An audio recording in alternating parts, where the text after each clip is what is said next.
ಎಲ್ಲ ಇತಿಹಾಸ ಉಳ್ಳವರು ಬಹಳ ಅತ್ಯಂತ ಬುದ್ಧಿ ವಾಗ್ಮಿದಾರರು ನೀವು, ಇದಕ್ಕೆ ಯಾಕೆ ಉತ್ತರ ಕೊಡೋದಲ್ಲ?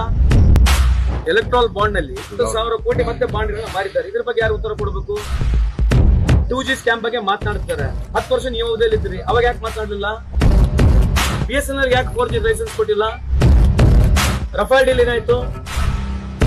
ಅನಿಲ್ ಅಂಬಾನಿ ಅವ್ರ ಕಂಪನಿ 1,10,000 ಕೋಟಿ ಬ್ಯಾಂಕ್ಗಳಿಗೆ ಡ್ಯೂ ಇರ್ತಕ್ಕಂಥ ಕಂಪನಿ. ಇವತ್ತುವರೆಗೆ ಒಂದು ಸೈಕಲ್ ಮ್ಯಾನುಫ್ಯಾಕ್ಚರ್ ಮಾಡಿಲ್ಲ ಕಂಪನಿ. ಒಂದೇಟಿಗೆ ಹೆಲಿಕಾಪ್ಟರ್ ಮ್ಯಾನುಫ್ಯಾಕ್ಚರ್ ಮಾಡ್ಬೋದಾ? ಮತ್ತೆ ಈ ಡೀಲ್ ಅವ್ರಿಗೆ ಹೆಂಗ್ ಹೋಯ್ತು?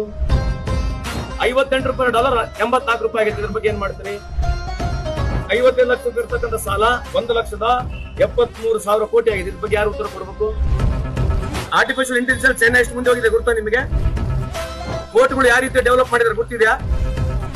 ಅದಾನಿ ಪೋರ್ಟ್ ನಲ್ಲಿ 32,000 ಕೋಟಿ ಡ್ರಗ್ಸ್ ಸಿಕ್ಕಿರ್ತಕ್ಕಂಥ ಬಗ್ಗೆ ಮಾತಾಡೋದು ಬೇಡ.